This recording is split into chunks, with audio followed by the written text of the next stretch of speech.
बिस्मिल्लाहिर रहमानिर रहीम। अल्हम्दुलिल्लाहि रब्बिल आलमीन वल आकिबतु लिल मुत्तकीन।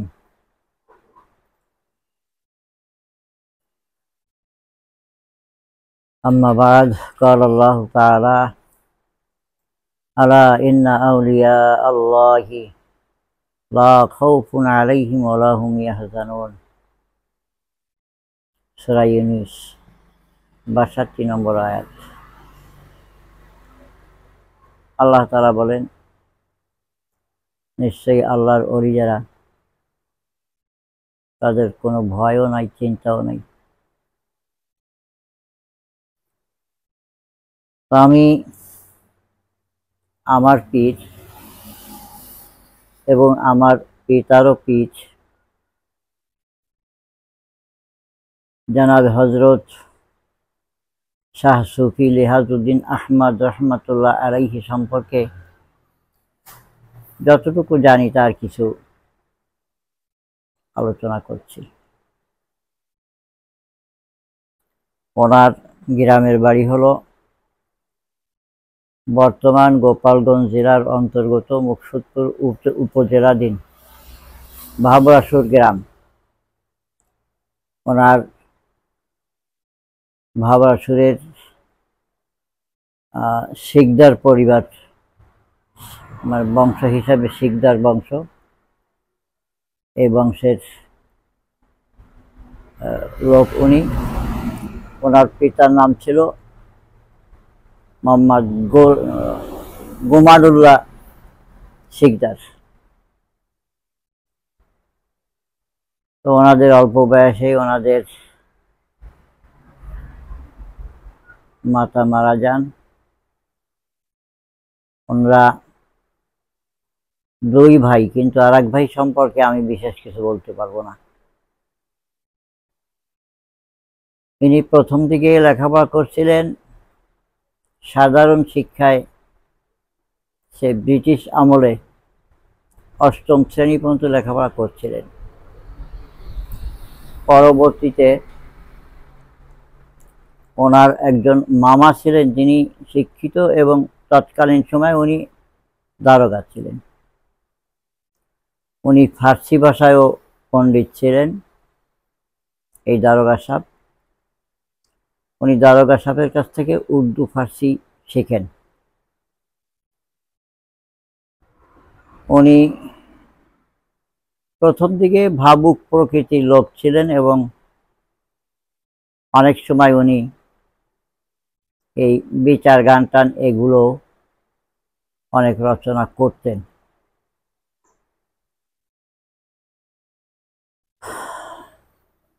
আমার জন্মের পূর্বে, অনেক আগের ঘটনা, এক সময় উনি ওনাদের ওই ভাবরাসুর গ্রামেই মাজার আছে, এক দেওয়ানের মাজার। ওই দেওয়ানের নামটা আমি সঠিক জানি না আর কি, তবে এখনো ওখানে আছে। ওই মাজার শরীফ বললে ভাবরাসুরের লোকজন ওই সকলেই মাজারের ওখানে যায়, সকলে ভক্তি করে। তো মূলত উনি ওই প্রথম বয়সেই ফরিদপুর জেলার অন্তর্গত ওই নগরকান্দা থানার পুরাও ভালো ভাষায় বলে, ওই জায়গায় পীর সাহেব ছিলেন। উনি হলেন জনাব হযরত নিজামউদ্দিন সাহেব, ওনার নাম ছিল। তো ওনার কাছে উনি তরিকত শিক্ষার জন্য পীর হিসেবে ওনাকে গ্রহণ করেন। সেখান থেকে অত্যন্ত তরিকতের পথে খুব ভালো শিক্ষা উনি গ্রহণ করেন। তো এক পর্যায়ে ওনার পীর অন্য মানুষের ওনার সম্পর্কে পীরের কাছে কিছু বদনাম করায়। ওনার পীর ওনার উপরে বিরাগ ভাজন হন। এক পর্যায়ে তিনি বলেন যে ওকে আমি গ্রহণ করব না। তো এমতো অবস্থায় ফুরফুরা শরীফের মুজাদ্দিদে জামান হযরতে আবু বকর সিদ্দিক আল কুরাইশি রহমতুল্লাহ আলাইহি, উনি তৎকালীন পূর্ব পাকিস্তানে মহারাজপুর ওনার খলিফা ছিলেন। ওইখানে আসছিলেন মাহফিলে। ওনার সঙ্গে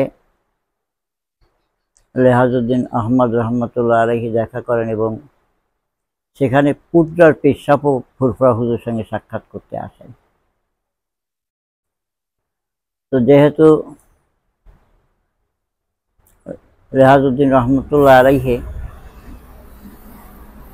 ফুরফুরা শরীফের মুজাদ্দিদে জামান রহমতুল্লাহ আলাইহির কাছে ওনার অভিযোগটা উনি পেশ করেন যে আমি তো, আমার উপরে হুজুর বেজার হয়েছেন, কিন্তু আসলে ওনাকে কানে কেউ আমার সম্পর্কে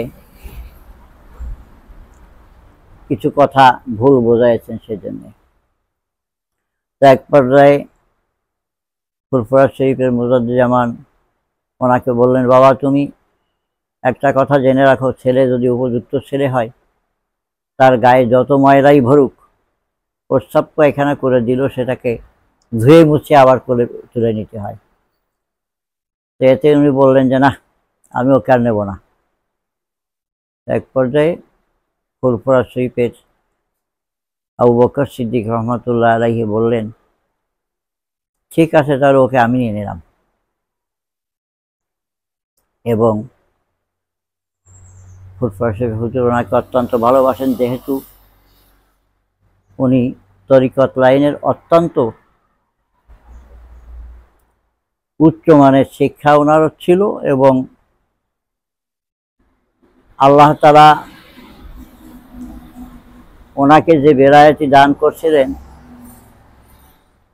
এটা সম্পর্কে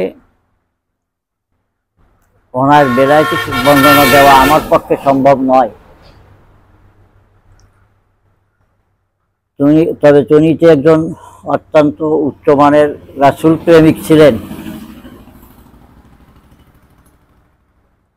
ওনার রচিত বিভিন্ন গজলের মাধ্যমে সেগুলো জানা যায়।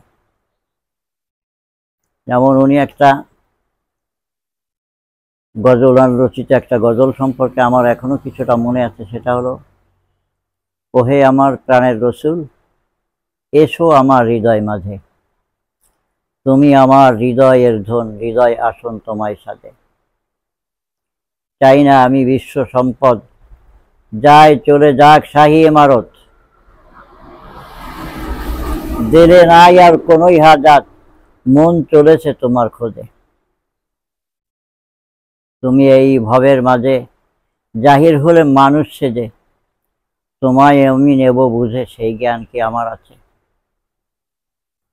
এমনিভাবে অনেক গজল উনি রচনা করছিলেন। ছোট সময় আমিও অনেক গজল ওনার মুখস্থ করছিলাম, কিন্তু সেগুলো এখন এই জীবনের পরন্ত বেলায় এসে ভুলে গেছি। যা হোক, তারপরেও আমার জীবনে আমি যতটা দেখেছি যে বহু মানুষই ওনার কাছে আসছে, যারা অল্প দিনের ভিতরেই আল্লাহ তাআলা তাদের কলবের পরিবর্তন এমন ভাবে করে দিয়েছেন যা কোনো মানুষ কল্পনা করতে পারে না।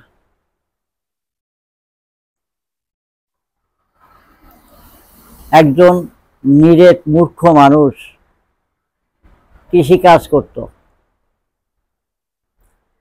এই লোকটাও হুজুরকে খুব ভক্তি করত, মহব্বত করত।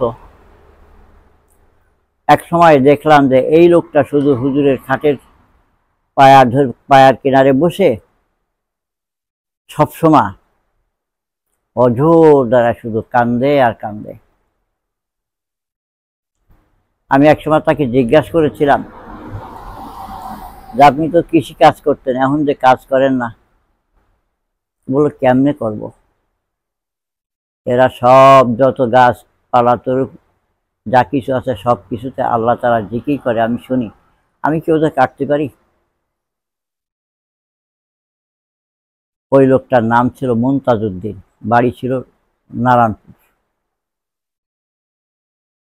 তেমনি ভাবে শুধু এটা নয়, ওনার অনেক মুরিদান যাদেরকে আমি চিনতাম, তাদের কাঠ মানে অন্তর চক্ষু আল্লাহ তাআলা দান করেছিলেন, এবং অনেক মানুষই ওনার কাছে বসলে তার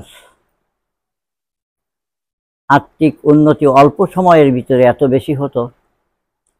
এবং ওনার মুরিদানরা বলতে গেলে ওনার কাছে যারা তরিকত শিক্ষা লাভ করছেন, এরা নবীজির সাক্ষাৎ পায় নাই এমন লোকের সংখ্যা খুব কম।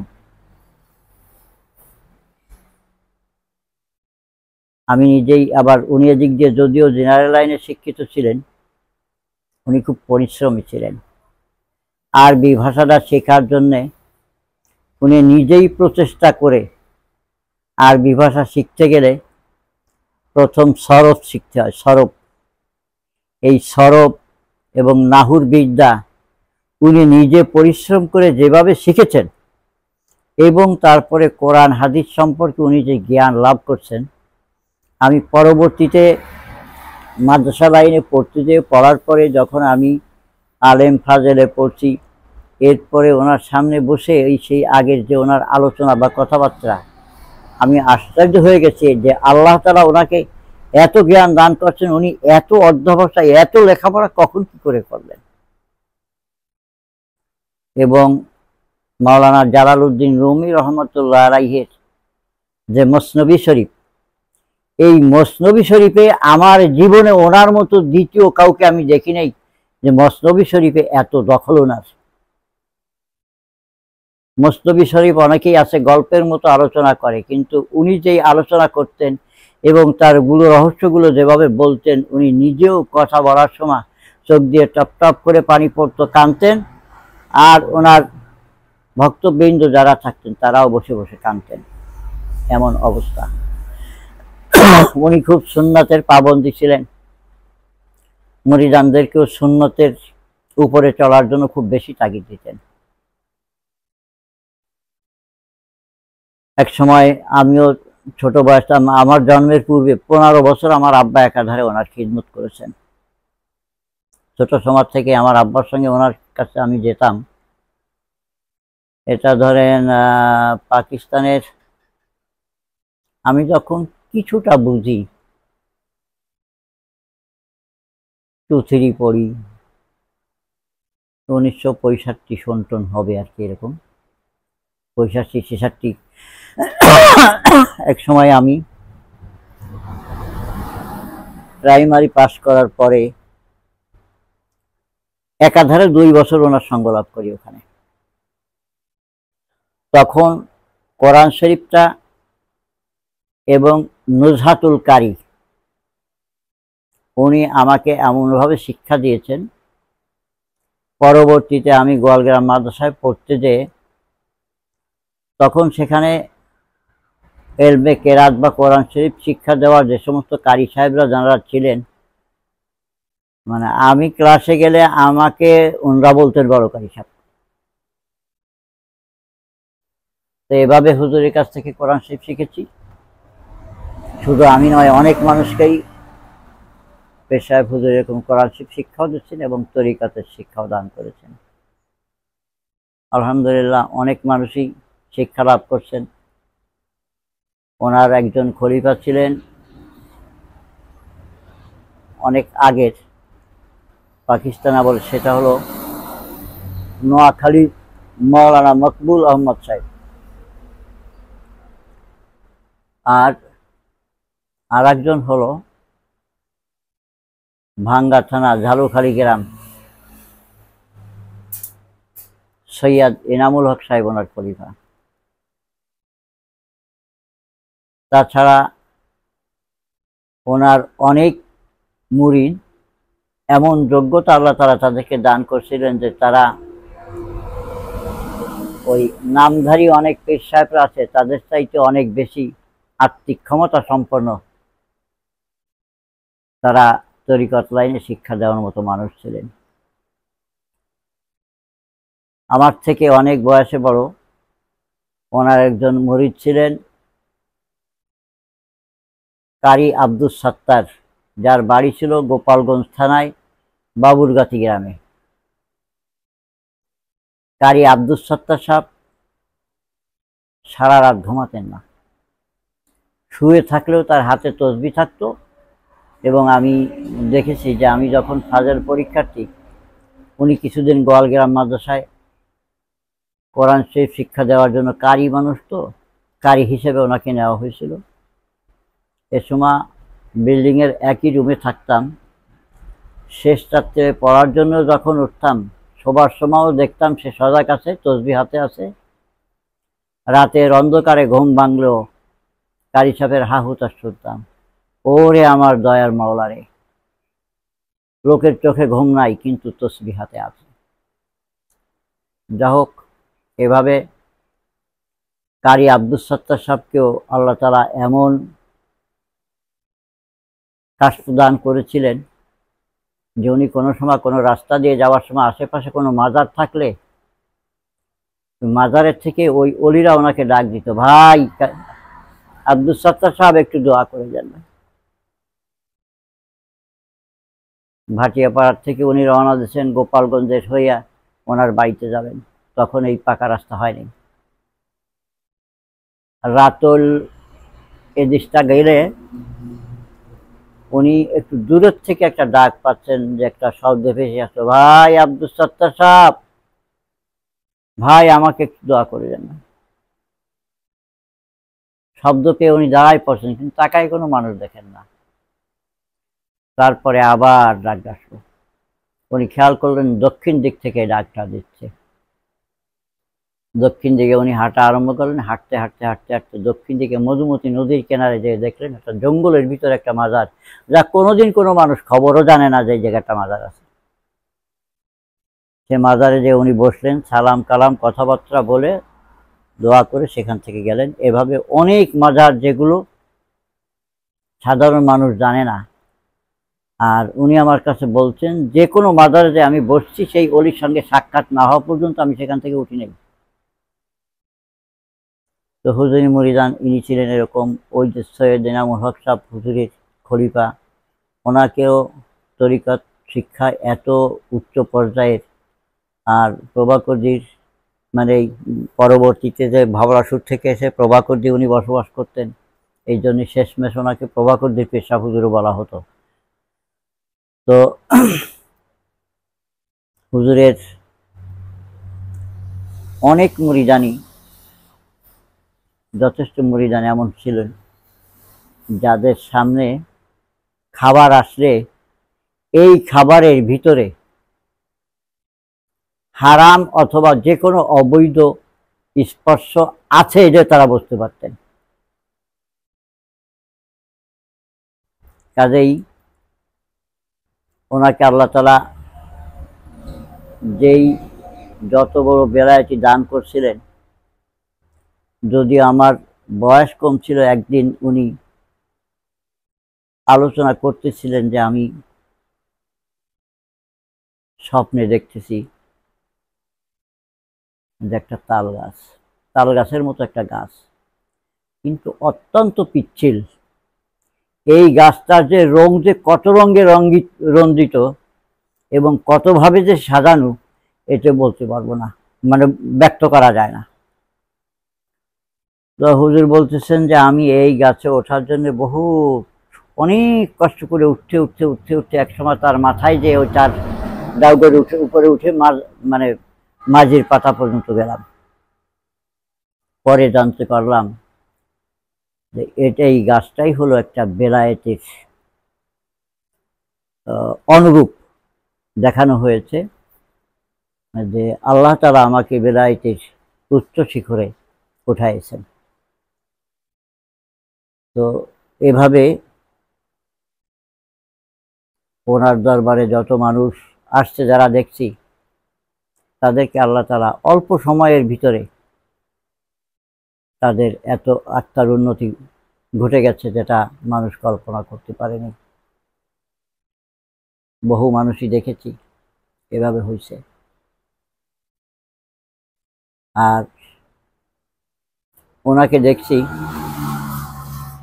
যে অনেক সময় উনি ফয়েজ, আল্লাহ তাআলার পক্ষ থেকে ফয়েজে উনি অস্থির থাকতেন, এমন অবস্থা ওনাকে দেখা যেত। তো এভাবে আমার মনে হয় যে আমি ছোট যখন থেকে দেখেছি, যে বললাম না 1965-66 সন আমি সময় 2-3 পড়ি, সেই সময় থেকে যতটুকু মনে আছে, সেই সময় আমি হুজুরকে যেভাবে বৃদ্ধ দেখছি, এই 1983 সনে হুজুর ইন্তেকাল করছেন, ওই শরীর অবস্থা একই রকম, একই চেহারা, একই চুল দাড়ি পাকা। তো অনেকেই মন্তব্য করছে, যদিও আমরা সঠিকভাবে ওনার জন্ম তারিখ জানি না, তবে ওই অনেকেই ধারণা যে 100-র উপরে তিনি জীবিত ছিলেন। 1983 সনের 6 অক্টোবর 21 আশ্বিন দিবাগত রাত্রে 12টা 40-এ ইন্তেকাল করেন। এটা আরবি হিসাবে পহেলা মহররম ছিল, শুক্রবারের দিন গত রাত ছিল সেটা, যেই দিন তিনি 1 সপ্তাহ আগে বেহুশ হয়ে গেছিলেন। তো যেদিন তিনি বেহুশ হয়েছেন ঈশার নামাজেরও বেশ খানিক পরে। তো আমাকে বলতেছিলেন, জাকারিয়া শুক্রবার কবে? শুক্রবার আসতে আর কয়দিন আছে? তো আমি গুনে গুনে বলতেছিলাম যে হুজুর এই 5 দিন বা 6 দিন আছে। এরপরেই তিনি বেহুশ হলেন এবং শুক্রবারের দিবাগত রাত্রে তিনি ইন্তেকাল করলেন। তখন তো এখনকার মতো মোবাইল ছিল না। ওই বছর আশ্বিন মাসে অনেক পানি বেড়ে অনেক বেশি পানিতে তলায় গেছিল। উনি আগের থেকেই ওনার কবরের জায়গাটা নির্ধারণ করে রাখছিলেন এবং মাটি কেটে উঁচু করাইছিলেন। তো আমার একজন সহপাঠী হুজুরের মুরিদ রাজপাট বাড়ি ইদ্রিস মোল্লা বলছিল, হুজুর এখন আর মাটি কেটে এত উঁচু করবো কি জন্য, তো বর্ষা হয় না। আরে তুমি তো বলছো বর্ষা হয় না, আমি যখন মারা যাবো সেই বছর যে বর্ষা বেশি হয়। এই কথাটা হুজুর বলছিলেন এবং আমরা মাটি কেটে সে জায়গা উঁচা করছিলাম। এবং যদি ওই উঁচু না করতাম তাহলে হুজুরকে কবর দেওয়ার মতো কোনো ব্যবস্থা অন্য কোনো জায়গা ছিল না, এরকম অবস্থা। হুজুর ইন্তেকাল করলেন, হুজুরের মুরিদ ছিল ও যে রাজপাট, বিভিন্ন জন হুজুরের মুরিদ। আমরা অনেকে এখনকার মতো মোবাইল টোবাইল কোনো কিছু নাই, রাজপাটের থেকে নৌকা ভরে, হুজুর নাই, হুজুর চলে গেছেন।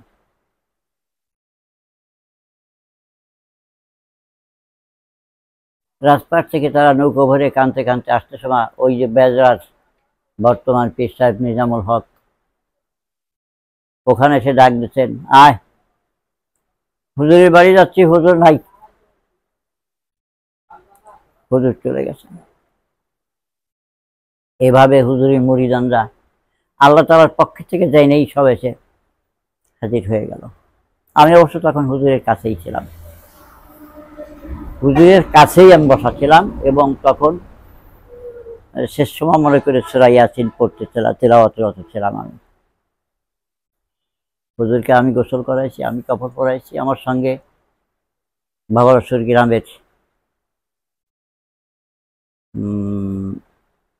বাগু মেম্বার নাম করে সে আর আমি দুইজনে হুজুরকে গোসল করাইছি। এবং হুজুরই পছন্দ করে আমাকে ওইখানে মাদ্রাসা করছিলেন, মাদ্রাসা করার জন্য হুজুরই নিয়েছিলেন আমাকে। মাদ্রাসা 1/1/83 থেকে 9 খোলার পারমিশন পাই হুজুর তো সেই 83 সনে ইন্তেকাল করলেন। হুজুর আমাকে রেখে গেছিলেন। যদিও প্রতিষ্ঠান প্রধানদের তো অনেক শত্রু থাকে, যারা উদ্দেশ্য সাধন করতে পারে না তারা অনেক সময় শত্রু হয়ে দাঁড়ায়। তো এভাবে তবে হুজুর আমাকে রেখে গেছেন, এজন্য অনেকেরই ভিতর একটা ত্রাস বা ভয় ছিল যে হুজুরে রেখে যাওয়া মানুষ। তা আমি ৩৯ বছর ৭ মাস চাকরি করে এই 2021 সালের 1 মার্চের থেকে অবসর গ্রহণ করছি আর কি, অবসর হয়ে গেছে। এখন মাদ্রাসা আছে, মাদ্রাসা চলতেছে। আর হুজুরের এই প্রভাকরদি যে বসবাস করতেন, হুজুরের ওই জায়গা, ওই বাড়িটা হলো হুজুরের দ্বিতীয় পক্ষের শ্বশুর বাড়ি। উনি প্রথম পক্ষে যে বিয়ে করছিলেন, ওনার স্ত্রী ছিলেন বিধবা, বিধবা মহিলাকে উনি বিয়ে করেছিলেন। সে পক্ষের ওনার এক ছেলে এবং 2 মেয়ে। একজন বিয়ে দিয়েছিলেন রাজপাট, আর একজন বিয়ে দিয়েছিলেন ঝুটিগ্রাম। আর ওনার এক ছেলে যারা মৌলভী মোতাহার হোসেন সাহেব। তো ওনার প্রথম স্ত্রী এক সময় রোগাক্রান্ত হয়ে পড়েন এবং বলেন যে হুজুর, আমি তো মরে যাব, আপনার খিদমত করবে কে, আপনার দেখাশোনা কে করবে? এই জন্য ওনার প্রথম পক্ষের স্ত্রী ওনার এক মরিদানের এই যার মেয়ে ঠিক করলেন, ওনার নাম হলো আব্দুল লতিফ মুন্সি, প্রভাকরদি বাড়ি। ওনার একমাত্র মেয়ে, সেই মেয়েকেই হুজুর সঙ্গে বিয়ে দেন এবং পরবর্তীতে হুজুরের এই প্রভাকরদির শ্বশুর মারা যান। তার বাড়ি এবং তার মোটামুটি 52% বিঘের প্রায় 25-30 বিঘা জমি ছিল। যেই জমি ওনারও বংশের নিজের কোনো ভাই ব্রাদার না থাকার কারণে উনি চিন্তা করলেন যে আমার নিকটতম কোনো আত্মীয় স্বজন নেই, যারা আছে দূরে, এরা এগুলো নিয়ে কামড়াকামড়ি করবে। তাই উনি ওনার মেয়ের নামে লিখে দিয়ে গেছিলেন। ওনার মেয়ে আবার সেটা পেশা হুজুরের নামে লিখে দিয়েছেন। পেশা হুজুর নিজে আমাকে বললেন, জাকারিয়া, সম্পত্তির মালিক আমি, আমার কাছে আমানত রাখা হয়েছে, আমি এই আমানতটা আল্লাহর কাছে রেখে যেতে চাই। এর জন্য হুজুর সমস্ত সম্পত্তি ওই মাদ্রাসার নামে লিখে দিয়ে যান এবং মাদ্রাসার নামে জমি লিখে দেবেন। মাদ্রাসা তো দলিল করে নেওয়ার টাকাও নাই, মাদ্রাসার শুরু প্রথম অবস্থা। তো পেশা হুজুরের স্ত্রী, এই প্রভাকরদি দ্বিতীয় পক্ষের যে স্ত্রী, মহিলার নাম ছিল আনোয়ারা বেগম, হুজুরের কাছ থেকে অনুমতি নিয়ে তার হাতের চুড়ি, স্বর্ণের চুড়ি খুলে দিলেন। এই স্বর্ণের চুড়ি নিয়ে গোপালগঞ্জ বিক্রি করে বাগু মেম্বার আর আমি এই দলিলের জন্য স্ট্যাম্প কিনে আনি এবং সেই স্ট্যাম্পের উপরে হুজুর জমিগুলো মাদ্রাসার নামে দলিল করে দিলেন। পরবর্তীতে হুজুরের স্ত্রীর নামে হুজুর 7-8 বিঘা জমি রেখে দিয়েছিলেন। আমার কাছে হুজুর বলছেন যে জাকারিয়া, তার তো বাবার কাছে 25-30 বিঘা জমি আমারে দিয়ে দিচ্ছে, আমি তারে মোটে 7-8 বিঘে দিয়ে দিচ্ছি, এটা কি আমার অন্য কোনো অরিসকে কি আমি বঞ্চিত করলাম? আমি বললাম না, আপনি 25-30 বিঘে দিচ্ছে, আপনি তারে মোটে 7-8 বিঘে দিচ্ছেন, তার তো কিছুই দেন নাই, আপনি সামান্য কিছু দিয়েছেন তারে। যা হোক, তারপরেও পরবর্তীতে হুজুর ইন্তেকালের পরে এক সময়ে ওনার যে একটা ছেলে ছিলেন, ওই ছেলের যে ছেলে মিন্টু নাম করে, এই পেশাব হুজুরের স্ত্রী, মানে আমার আব্বা যেহেতু পেশাব হুজুরের কাছে মুরিদ ছিলেন এবং আমার মামা বাড়িও প্রভাকরদি, কাজেই প্রভাকরদির থাকার সুবাদে আর আমার আব্বার পীরমা, তার মানে আমার দাদিমা, এই হিসেবে আমি বুঝি বলতাম আমাদের এলাকার হিসেবে। এই বুঝির নামের জমিগুলো বুঝি ওই ওই যে হুজুরের যে প্রথম পক্ষের একটা ছেলে মৌলভী মোতাহার হোসেন সাহেব, ওনার এক ছেলে মিন্টু নাম করে, মিন্টুকে উনি বললেন, মিন্টু, আমার তো কোনো ছেলে পেলে বেঁচে নাই, মানে দ্বিতীয় পক্ষের ওনার অনেক ছেলে পেলে হয়েছিল, কিন্তু সেগুলো একটাও বেঁচে নাই। আমার বাবার কালে বাড়ি, আমার নিজের পৈতৃক সম্পত্তি, এটা আমি তোরে দিলাম। আমার এই বাড়ি আর আমার নামের জমি জমা যা সব তোরে আমি দলিল করে দিয়ে দিলাম, তুই এখানে বসবাস করবি, এগুলো ভোগ করবি তুই। কিন্তু মিন্টু ওনার দেওয়া জমিগুলো সব বিক্রি করে নিয়ে গেছে। এমনকি ওনার বাড়ির দক্ষিণ পোতায় যে বড় একটা ঘর ছিল, এই ঘরটাও ওনাকে মানে কনভিন্স করে সেই ঘরটাও ভেঙে নিয়ে গেছে নিজের বাড়িতে, উনি যে বেঁচে থাকতেই। পরবর্তীতে উনি মিন্টুর বাড়িতে মানসিকভাবে থাকতে পারেন নাই, হুজুরের মাজার প্রভাকর আর জন্মের থেকে বৃদ্ধ বয়স পর্যন্ত উনি প্রভাকর দিতেই রয়েছেন। এই জন্য ভাবাসুর পরবর্তীতে উনি থাকতে পারেন নাই, চলে আসছেন। তো চলে আসলো, হুজুরের মুরিদানরা ওনার খোঁজ খবর নিত এবং ওনার প্রয়োজন যখন যা সেগুলো মানে আমরা হুজুরের মুরিদানরাই দেখতাম। তবে এই যে হুজুরের যে স্ত্রীর জমিগুলো মূলত সেইগুলো উনি যে মাদ্রাসায় দিয়ে গেছেন আল্লাহর হেফাজতে, আল্লাহর আমানত। মানে হুজুর বলছেন যে আমার কাছে রাখা আমানত আমি আল্লাহর কাছে দিয়ে গেলাম, যাতে এইটার জন্য আমার কারো কাছে জবাবদিহি করা না লাগে। এলো সংক্ষিপ্ত বক্তব্য আমি আপনার কাছে বললাম। বাংলা হিসেবে 21শে আশ্বিন প্রতি বছর হুজুরের স্মরণে হুজুরের মুরিদান, মুহিব্বিন, ভক্তবৃন্দ সব একত্রিত হয়। সকলে সেদিন মাহফিল হয়, জিকির, দোয়া, এগুলো এখনো একেবারে প্রতি বছরই হয়। আর ফুরফুরা শরীফের মুজাদ্দেদ-ই-জামান আবু বকর সিদ্দিক রহমাতুল্লাহ আলাইহি হুজুরকে বলছিলেন, বাবা তোমার ওখানে প্রতি বছর 2রা মাঘ মাহফিল করো। সেই হিসেবে 2রা মাঘও একটা বার্ষিক মাহফিল ওখানে হয় হুজুরের মাজারের পাশে, ওইখানেই। এখানে এটা খুব ঐতিহ্যবাহী এলাকার সব মানুষ সেখানে আসে। তো সংক্ষিপ্তভাবে আমি আপনার কাছে কথাটা বললাম, এই কথাগুলো প্রকাশ করলাম। এখন যদিও হুজুর যখন ইন্তেকাল করছেন তখন তো আমার এবং ওই যে বেজার পেশাব নিজাম ভাই আমাদের বয়স কম। তরিকত শিক্ষা আমাদেরকে পেশাব হুজুরই দিয়েছেন। হুজুর চিশতিয়া, কাদেরিয়া, নকশবন্দিয়া, মুজাদ্দিদিয়া 4 তরিকার শিক্ষাই দিতেন। পরবর্তীতে ফুরফুরা শরীফের হযরতুল আল্লাম জনাব হযরত মাওলানা কালিমুল্লাহ সিদ্দিকী তিনি ইন্তেকাল করে গেছেন। বেজরার নিজাম ভাইকে এবং আমাকে উনি খেলাফতি দান করছেন। তো তারপরেও মূলত তো আমরা ছাত্র তো প্রভাকরদি হুজুরের, যদি ওনারা আমাদেরকে খেলাফতি দিয়েছেন, কিন্তু আমাদের মূল শিক্ষার উস্তাদ তো প্রভাকরদি হুজুরই। এবং তরিকতের শিক্ষাটা এবং আত্মিক উন্নতির বিষয়টা ওই ব্যক্তি অনুভব করতে পারে যে সে স্বাদ গ্রহণ করছে, এবং এই স্বাদ যে গ্রহণ করে নাই সে তার মূল্য বুঝবে না।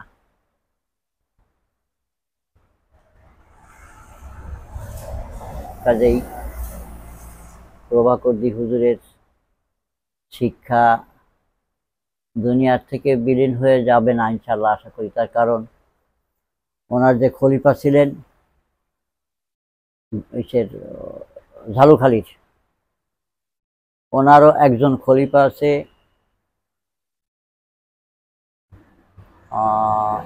ওনার বাড়ি হলো মাঙ্গা থানায়, গ্রামের নামটা হলো ভুলে গেছে হঠাৎ করে, পীরের চর, মাওলানা হারুন রশিদ সাহেব, উনি হলো আমার পীর ভাই সৈয়দ এনামুল হক সাহেবের খলিফা। উনিও ওনাকে আল্লাহ তাআলা আধ্যাত্মিক বিদ্যা আল্লাহ তাআলা দান করছেন, ভাইজান ওনাকে ভালো করে শেখাই গেছেন। তো ওনার অনেক মুরিদান, ওনাকে আল্লাহ তাআলা কাশফ দান করছেন এবং ওনার বেশ অনেক মুরিদান হয়েছে।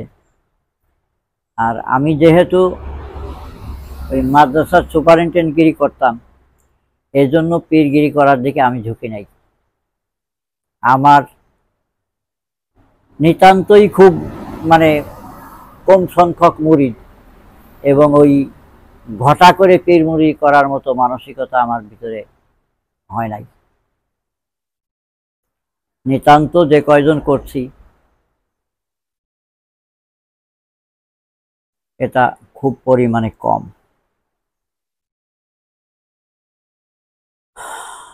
তো আমি সংক্ষিপ্তভাবে আমার হুজুরের কথা যতটুকু সংক্ষিপ্তভাবে বলার আমি বললাম। তাছাড়া হুজুরের সম্পর্কে এর চেয়ে বড় বেশি ওনার প্রথম জীবনের ঘটনা মানুষের মুখে শোনা ছাড়া তো আর আমরা তো আর তখন ছিলাম না। তো হুজুরের যথেষ্ট মুরিদানরা অনেকেই ছিল যারা কোনো খাদ্য কোনো কিছু এই জিনিসটা হালাল কি হারাম এরা নিজেরাই এটা বেছে নিতে পারতেন। তাহলে হুজুরের মুরিদান যদি এরকম হয় তাহলে হুজুরের ক্ষমতা আল্লাহ তাআলা কত দান করছিলেন।